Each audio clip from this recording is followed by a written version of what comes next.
Murder is a crime in Skyrim, right? But what if you make someone fall down the stairs and they die because of it? Somehow that's not murder. So that got me wondering, what's actually illegal in Skyrim? Can you trash the streets or someone's entire house? What about sitting on a Jarl's throne? Or even summoning a Daedra right in front of a guard? So today we're going to test all kinds of strange situations like these, along with some more obvious crimes to see what Skyrim actually considers illegal. And I can already tell you that while testing all of this, I discovered some really weird crimes and PC behaviors and mechanics in Skyrim's crime system that I had absolutely no idea existed. Some make perfect sense, some feel completely broken, and I even stumbled across one particularly ridiculous exploit that lets you get away with every crime, even murder, with guards standing right next to you. I'll show you that one a little later. Let's start with something simple. How much can you annoy people in Skyrim without actually breaking the law? Because if you think about it, there are plenty of things that should probably get you in trouble. So let's first try something pretty disrespectful. How about sitting in the Jarl's throne? Technically, it's just a slightly better looking chair, but this is the throne of the person ruling the entire city. If we went back to medieval times and sat on a ruler's throne, I don't think we'd get away with it. But in Skyrim, nobody cares. You just have to wait until the Jarl gets up, and then you can sit there for as long as you want. You can even stay there the entire night. And when the Jarl finally comes back, he won't tell you to move. He'll just stand next to you and continue saying his usual greetings like nothing strange is happening. I even tried getting up and sitting back down right in front of him to see if he would react. And this time he definitely did. Just look at his face. Bro is genuinely horrified. And even after I left the throne, he just stood there with his mouth open like he was still trying to figure out what just happened. Okay, so maybe Skyrim doesn't care if I sit in the Jarl's seat. But what if I start throwing random items all around him? As you can imagine, the Jarl didn't really seem to care. But do the same thing in front of a guard and things get a lot more interesting. Just look at that. The guard actually stopped me and warned me about dropping a weapon. Technically, it's only a warning, but if you choose the wrong dialogue option and refuse to apologize, you can actually get a bounty for disturbing the Jarl's peace. I'd say sitting on the Jarl's throne is a little more serious than dropping a sword on the ground, but hey, what do I know? Interestingly, this little crime only happens when you drop a weapon. If you drop any other item, nobody cares. And you also have to be standing close enough to the guard because otherwise they won't react. That's probably why nobody reacted back in Dragon's Reach. I was standing next to the Jarl, not a guard. And while I was testing all of this, something completely unexpected happened. One of the girls walking around Whiterun picked up the sack of flour I dropped and gave it back to me. Isn't that sweet? I actually knew NPCs could take items you dropped, but I had no idea they could just walk over and politely hand them back to you. So if trashing a place isn't enough to get you in trouble, what else could be considered inappropriate? How about walking around in your underwear? Or drinking alcohol right in front of a guard? And what about skooma? So I tested all of that and somehow I didn't get a bounty or even a warning. Although one guard seemed a little more interested when I was walking around in my underwear. He started with his usual staying out of trouble kinsman, but then he saw who he was talking to and suddenly forgot how the rest of the question went.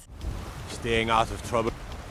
He moved away a bit to get a better look at me, then even walked around me to check me out from the back. I guess he had to make sure he'd seen everything. Okay, we need to push the guards a little further. Let's try putting a bucket on one guard's head. Surprisingly, the guard doesn't care at all. He won't give you a bounty, he won't get angry, and he'll even continue politely talking to you. Maybe a bucket isn't enough. What if I try something even more annoying? I tried jumping on guards' heads and throwing random items at them like sacks of flour, wine, and meat. None of that gave me a bounty, but jumping on their heads definitely seemed to make them a little uncomfortable. Just look at this guard. He kept moving away from me like he was genuinely trying to avoid whatever I was about to do next. But the best reaction I got was from Nazim. Obviously, the perfect place to test this was right in the middle of Whiterun's market. When he finally showed up, I jumped on his head. And as you can imagine, nothing happened. But then I followed him and tried again. This time he stopped his dialogue and moved away from me like he really didn't appreciate what I was doing.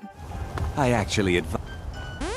And when I got ready for another jump, he was watching me the entire time. He even changed his path to keep distance, almost like he knew exactly what I was trying to do. And because he kept his distance, I couldn't even jump on him again. So apparently Skyrim won't punish you for making people uncomfortable. The NPCs will just slowly start realizing they just need to get away from you. But what happens when I stop annoying people and start using actual weapons and magic right next to them? Will Skyrim finally consider that a crime? Or do I have to actually hurt someone? Okay, so I tried everything that felt like it should make people feel threatened. I ran through town with a sword in my hand, swinging it around people. I pointed a bow at NPCs and fired arrows around them. I cast fire spells right next to guards and even tried doing it near the Jarl. I also summoned a storm Atronach in different places and used Unrelenting Force right next to guards just to see when Skyrim would finally decide that I was becoming a problem. And surprisingly, almost nothing happened. Almost. I did discover one thing I had absolutely no idea about. It turns out guards actually care if you use shouts too many times. After a few shouts, the guard interrupted me and warned me to stop because I was making people nervous. But even then, it wasn't really a crime. No matter which dialogue option you choose, you don't get a bounty. I even tried shouting again right next to him after the warning just to see what would happen. He reacted, but all I got was a simple comment. Apparently, once you've been warned, Skyrim just accepts that you're going to keep being annoying. The other things I tested had similar results. NPCs would sometimes react nervously or comment on what I was doing,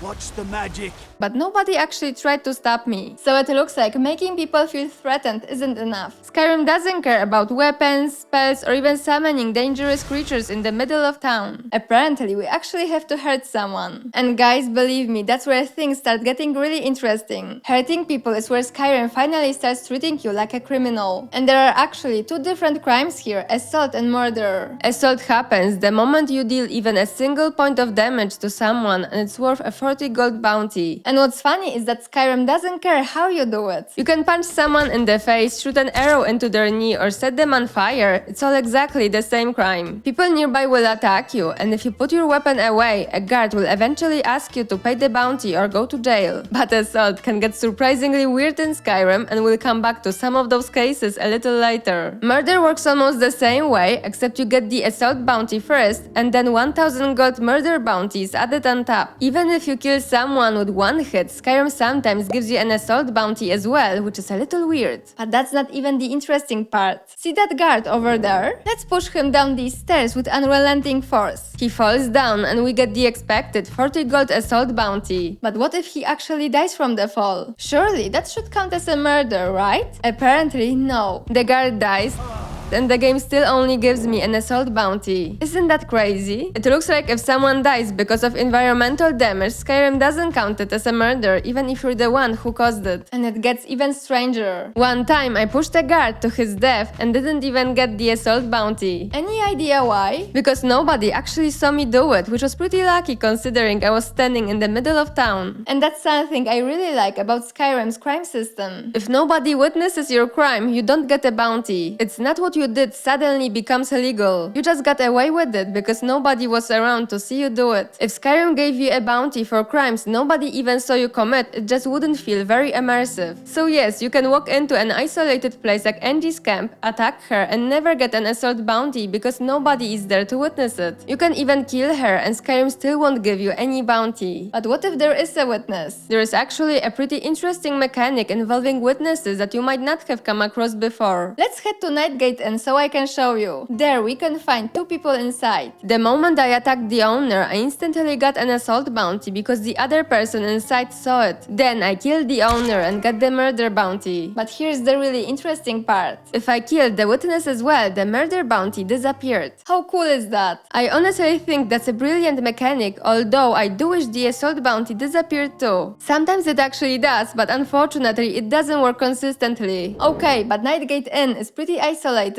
Would it work the same way if there were guards nearby who could hear us? So I went to Shorestone, found a house where two people lived and attacked them both. When I killed them quickly enough, nobody gave me a bounty. No guards showed up, even though I was making plenty of noise with spells like Firestorm. But when I killed one of them first, everything changed. I immediately got both the assault and murder bounties and two guards came running over. So I got rid of the guards and finished off the last witnesses. And just like at Nightgate Inn, all my previous bounties disappeared. Well, almost. Skyrim gave me a brand new assault bounty for killing one of the witnesses, which I still had to pay. Assault bounties are actually a little strange in general. When I was attacking multiple NPCs in Whiterun, I expected to get an assault bounty for every person I hit, but the total bounty was always lower than it should have been. So apparently Skyrim's crime system doesn't always keep up when you cause enough chaos. There are also a few really interesting situations where Skyrim counts something as assault. If you're in an arranged brawl and accidentally accidentally hit your opponent with a weapon, you'll immediately get an assault bounty. The same thing can happen if you're wearing the ebony mail, because its poison effect can damage the person you're brawling with. And then there is probably the strangest example of assault, Namira's ring. Feeding on a corpse somehow counts as assault, even though the person is already dead. But while testing this, I noticed something even stranger. When I fed on the body of a woman killed by the Forsworn in Markarth, I got an assault bounty. Then I reloaded and tried feeding on the dead Forsworn instead, and nothing happened. So apparently eating dead criminals might actually be legal in Skyrim. But all of that got me wondering, does Skyrim treat all living creatures the same way? What happens if I hurt a domestic animal? If you attack a chicken, dog, horse, goat or cow, you first get a 5 gold bounty, and then a 40 gold bounty is immediately added as well. Everyone nearby also starts attacking you as if you'd assaulted a person. And that's actually pretty weird, because when you attack a person, you only get the 40 gold assault bounty. So it looks like a chicken's life is just more valuable than a human's.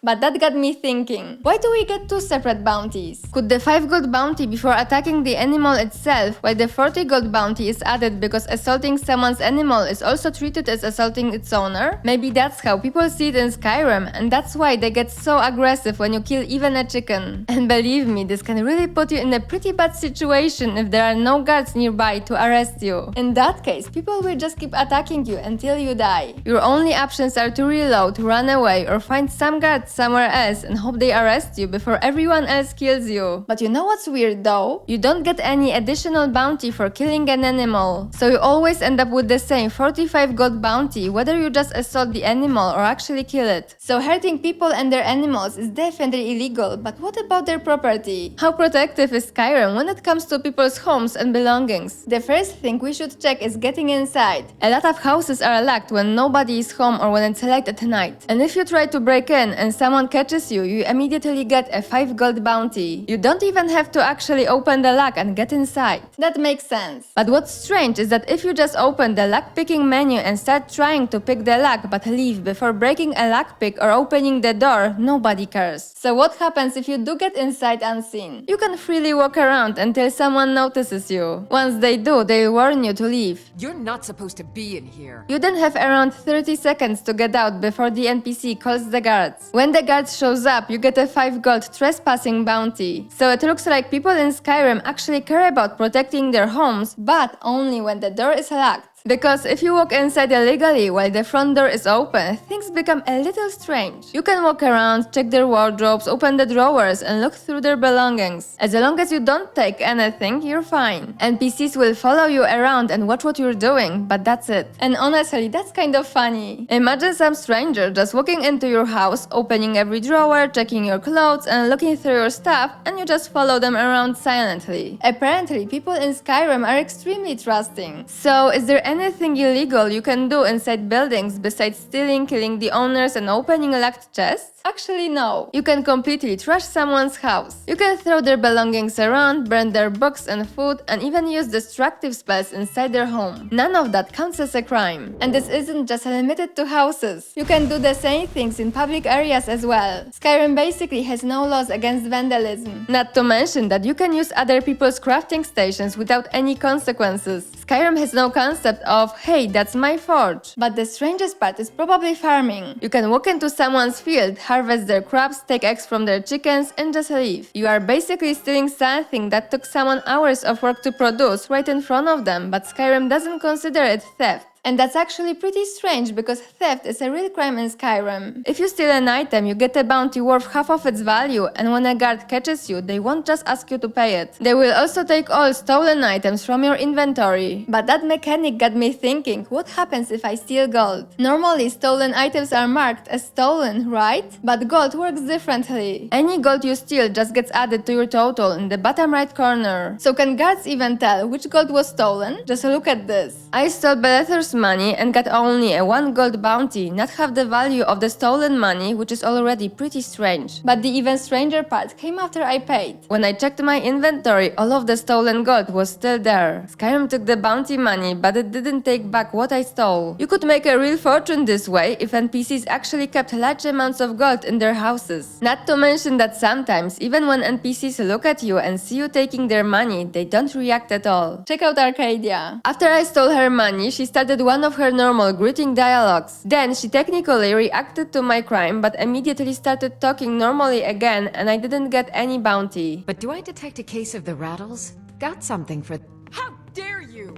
You'll find tonics? So the crime system doesn't work consistently every time, or maybe it's just another weird thing about Arcadia. I'm not sure if you know this, but she talks to herself all day, even when she's sleeping. But that's not the only thing that can go wrong when you're stealing. You can sometimes get 2 different bounties for exactly the same items, probably because the system has trouble counting everything if you pick them up too quickly. And you know what surprised me a lot? While I was stealing different things, I once stole an apple from Carlada's stall. She yelled at me, came over and actually took the apple back, but I didn't get any bounty. I had no idea this could happen. I was sure that every time someone caught you stealing, you'd automatically get a bounty. I tried it again later with some cheese and the exact same thing happened. But there are even weirder things about theft in Skyrim. You can steal items directly into your inventory while someone's watching you, but you can pick them up and carry them anywhere you want. But isn't that still stealing? If someone grabbed your bag and walked away with it but didn't put it into their own backpack, would you just say, that's fine, technically they didn't steal it? Probably not. What's even more interesting is that you can use this to your advantage. You can carry an item away from its owner, bring it somewhere nobody can see you, and only then put it into your inventory. Technically, the last action is illegal, but nobody witnessed it. So you can use this trick to steal things that are sitting in front of NPCs that you normally wouldn't be able to take without getting caught. Okay, that funny exploit I mentioned at the beginning is an even better solution to this problem, but I'll get to that in a bit. And speaking of stealing without anyone noticing, what about pickpocketing? That should definitely be illegal, right? Well, it is, but only if you actually try to take something from someone's pocket. Then you get a 25 gold bounty. But if you just put your hand in their pocket and search through their belongings without taking anything, nothing happens. You can literally stand there digging through someone's pockets while a guard watches you, and as long as you leave everything where it was, you're completely fine. And you know what else you can steal? A horse. Taking someone else's horse gives you a 50 gold bounty every time you sit on it. And horses actually got me thinking, what happens if I attack a horse while someone is riding it? What's interesting is that if you try that, you get a 40 gold assault bounty without first getting the 5 gold bounty you normally get for attacking a horse in a stable or any other domestic animal. So it looks like when someone is riding a horse, attacking the horse only counts as assaulting the rider. But when I tried the same thing with a carriage driver's horse, Skyrim gave me both bounties. Okay, so what's also really interesting is how you can actually get away with crimes in Skyrim. There are basically 2 ways to do it. Either you get caught and try to avoid the consequences, or you find a way to commit crimes without being noticed, even when there are NPCs right around you. And one of these methods is actually pretty mind-blowing. So what if we already got caught committing a crime? Well, you still have a few ways to get out of trouble, at least temporarily. You can try to persuade or bribe the guard if your speech skill is high enough and you've unlocked the bribery perk, or if you are a member of the Thieves Guild. But that doesn't actually remove your bounty. It just lets you get away from that particular guard and he won't take any stolen items from you. Another option is simply leaving the hold where you committed the crime. Each crime is tied to the hold where it happened, so you can be wanted in one hold while nobody in another hold cares about you. Just don't go back there and you're fine. You can also use your position as Thane to get a guard to overlook your crimes completely. But you can only use this once per hold, and there's also a limit to how high your bounty can be for this option to work. But what if you want an illegal action to not count as a crime? You basically have to make sure nobody catches you doing it, right? The easiest way is obviously to steal when nobody is around. But Skyrim is packed with NPCs, so sometimes you need another solution. I've already shown you one way to do that. You can pick up an item you want to steal as long as it's not hidden in a container, carry it somewhere nobody can see you, and only then put it into your inventory. Another option is using an invisibility spell. But being invisible doesn't mean you're completely impossible to detect. Check out this guard. Even though I had an invisibility spell active, he could still see me sometimes when I moved around him. But when I moved a little farther away, he couldn't detect me. I even started picking a lock right next to him and he didn't react at all. But there is another solution that works even better, and it's the exploit I mentioned at the beginning. A bucket. Yeah, just like we did earlier, you can put a bucket on NPC's head, a guard in my case, and suddenly suddenly he can't see you anymore. What's interesting is that when I walked around him, he couldn't see me at all. Unlike with invisibility, I could move around freely without him noticing me even for a second. The only time the guard noticed me was when I got so close that I was practically standing at his feet, which actually makes sense because if he was looking down, he could probably see my legs sticking out from underneath the bucket. So apparently the best way to combat a crime in Skyrim is to put a bucket on the head of the person guarding the place, make sure nobody else can see you, or put buckets on their heads too, and then you're basically free to do whatever you want. Just keep one thing in mind. After a while, the bucket can randomly fall off the NPC's head, so you'd better be quick before he suddenly gets his vision back. I think it can work with every crime. I tried lockpicking, stealing, and even killing. Check this out. The man I murdered made a lot of noise, but the NPC with the bucket on his head didn't react at all, even after I took the bucket off his head. Did you know this exploit existed? And have you ever used it while playing Skyrim? Hope you enjoyed the video. Until next time, thanks for watching.